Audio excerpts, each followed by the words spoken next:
All right, let's dive into this. It's kind of staggering when you think about it. Homeowners across the U.S., well, they're sitting on just an incredible amount of wealth right now. Numbers so big they almost don't feel real. Yeah.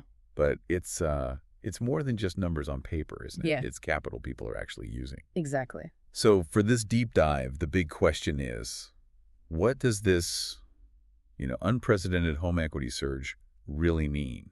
For the market, sure, but also for you, the homeowner. And, we're not just guessing here. Our understanding, it's built on some pretty solid data. We're looking at sources like ICE Mortgage Technology, Mortgage Professional America, Right. and also getting key insights from the Consumer Financial Protection Bureau. So, yeah, we've got a good foundation to really understand what's happening. Good. And that's the goal, right? Yeah. To really unpack these numbers, figure out why this is happening now, and see how homeowners are strategically using what's become this really powerful financial tool. So let's start with the big picture, the scale.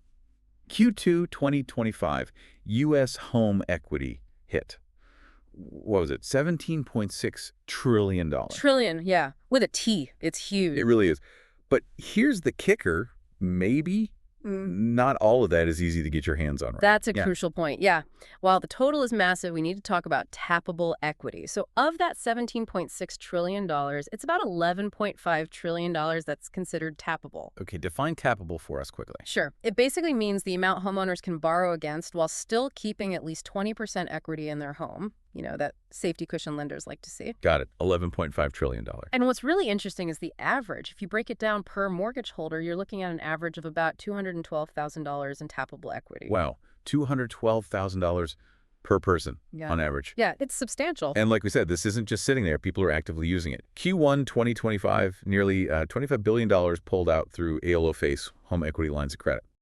And that figure itself is noteworthy. It was actually the largest first quarter draw using HELOCs since way back in 2008. Since the financial crisis era. Interesting. Very. And if you add in cash-out refinances to those HELOCs, the total equity people accessed in Q1 2025 was over $45 billion. $45 billion in just one quarter. Yeah. And that represents a pretty significant 22% increase compared to the year before. 22% year over year. That's quite a jump. So what's driving this? I mean, why the renewed activity now? Is it just about rates? Well, rates are definitely the main engine here. It's gotten cheaper to borrow, fundamentally. How much cheaper? We've seen HELOC rates specifically drop by about 2.5 percentage points since early 2024. Okay. So as of March 2025, the average rates dipped just under 7.5%. That makes borrowing, quite a bit more appealing than it was. Right. 2.5 points. Can you, put that into real dollars for us? What does that mean for someone's monthly payment, say, on a typical ELOC? Absolutely. Let's take say a $50,000 ELOC as an example. Okay. With that rate drop, the monthly payment has actually fallen by over $100 a month.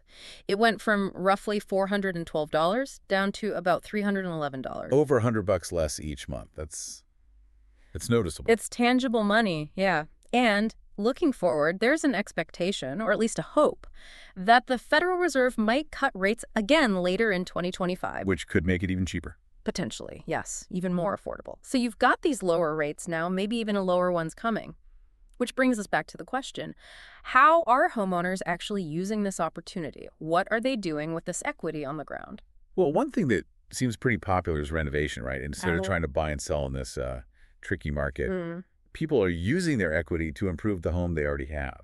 Kind of a love it instead of listed approach, but funded by equity. Exactly. That makes a lot of sense for many people right now, but it's not just renovations. We're also seeing folks use this equity pretty strategically for other things. Like what? Well, consolidating higher interest debt is a big one, paying off credit cards or other loans with a potentially lower rate HELOC. That can be a smart move. Save on interest. Definitely. And then there are major life transitions. We see people using equity to, say, help a child with a down payment on their first home. Ah, okay. Passing on some wealth. Sort of, yeah.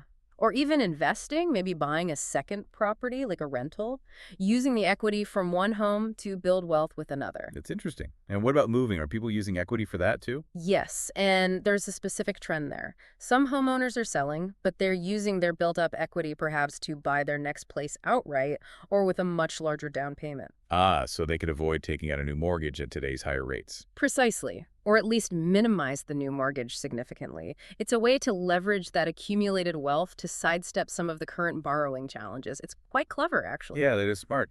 So what's really fascinating when you step back is, while homeowners seem to be viewing their equity differently now, it's not just this static number on their net worth statement. Right. It's becoming a more dynamic, active financial tool. It's genuinely influencing how people plan, how they borrow, and sort of how they navigate their financial lives moving forward.